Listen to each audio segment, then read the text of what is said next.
You throw something in the trash, you tie the bag, you put it outside, and then you forget about it. But your trash doesn't disappear. It starts a journey, and that journey is a business worth billions of dollars. So where does your garbage actually go? And more importantly, why is someone willing to pay so much money to deal with it? Start with the most ordinary part, your garbage can. A garbage truck comes down your street, picks up your trash, and moves on to the next house. Then the next, then the next. That sounds simple. But there's something important happening here. The truck isn't making money from one house. It's making money from a route. Hundreds of customers can be served along the same network of streets. And when those customers keep using the service, week after week, the route becomes a recurring source of revenue. That's the first secret of the business. The garbage is temporary. The customer isn't. Now, who actually pays for that service? It depends on where you live. You might pay a private hauler directly. Your city might collect the garbage itself, or your city might hire a private company and recover the cost through fees or taxes. Some communities even charge based on how much waste you throw away. Different systems, same basic economic problem. Someone has to move the garbage, and once that garbage leaves your curb, the journey isn't over, it's just getting started. The collection truck eventually has to unload, and this is where a piece of infrastructure called a transfer station comes in. Think of it as a logistics hub for garbage. Collection trucks bring the material in. It's consolidated and compacted. Then larger vehicles can move much more waste toward a landfill, recycling facility, or another disposal site, and that creates another opportunity to make money. Republic Services says its transfer stations generate revenue primarily through tipping and disposal fees. In 2025, those fees represented about 5% of Republic's revenue. So the company isn't simply getting paid once to pick up your garbage. The same waste is now moving through another part of the network, and another transaction can happen. Then there's the landfill. This is where the business gets really interesting, because a landfill isn't just a hole in the ground. You need land, permits, engineering, environmental controls, heavy equipment, and years of investment. And once you have the right site and the right market, you have an asset that isn't particularly easy for a competitor to recreate. Waste Management ended 2025 with 257 landfill sites and 482 transfer stations across the U.S. and Canada. Republic Services operated another 207 active landfills and 255 transfer stations. At this point, we're no longer talking about a garbage truck. We're talking about a network. And networks get more valuable when they get bigger, because the more customers you have, the more routes you can run, the more volume you collect, the more efficiently you can potentially use your facilities. And the more disposal capacity you control, the more of the journey you can keep inside your own network. And once you have a network this large, there's another way to grow. You buy the network next door. That's why waste companies have spent decades buying smaller operators. They're not just buying trucks. They're buying the customers already sitting behind those trucks, the routes, the contracts, the local knowledge, and the opportunity to plug all of it into a much larger system. And the accounting makes this surprisingly clear.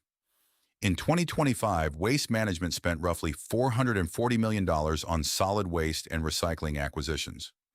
Of that acquisition value, about $39 million was assigned to customer relationships, and about $315 million became goodwill, which WM said was primarily associated with expected synergies from combining the acquired businesses with its existing operations.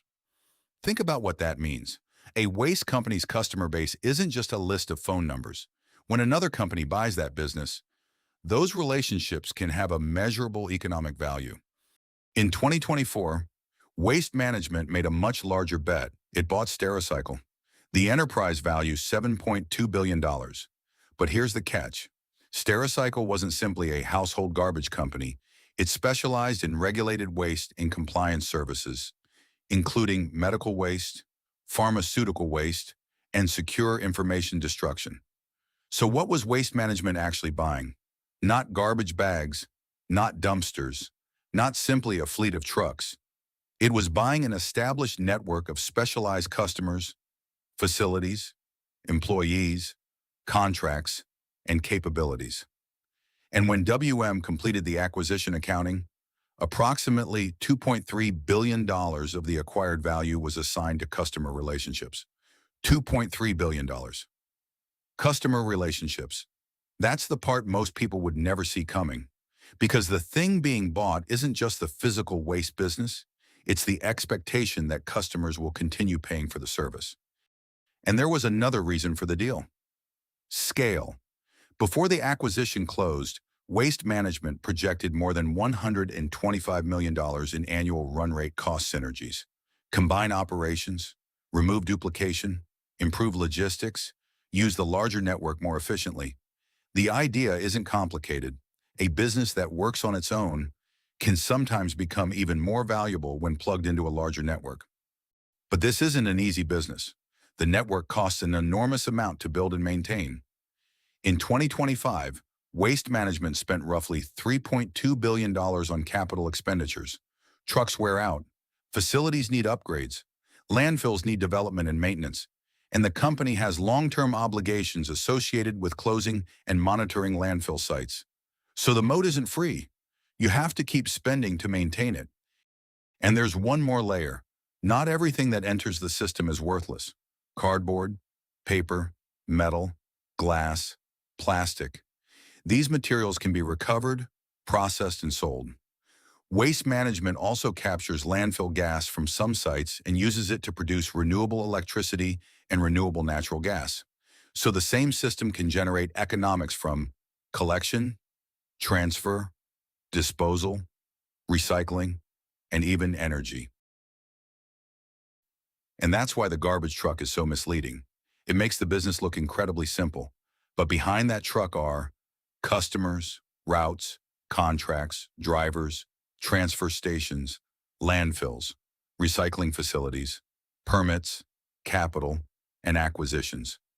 The garbage is almost the least interesting part, because tomorrow, you'll throw something away again. And the day after that, more. You don't have to wake up and decide whether you need waste collection. The waste keeps coming. That's what makes this business so powerful. They're not selling you something you desperately want. They're solving a problem you desperately want gone. Again, and again, and again. And once a company builds enough customers, routes, and infrastructure around that problem, something sitting at the bottom of your trash can become part of a business worth billions. Because sometimes, the biggest money isn't hiding in what people want to keep. It's hiding in what they keep paying someone else to take away.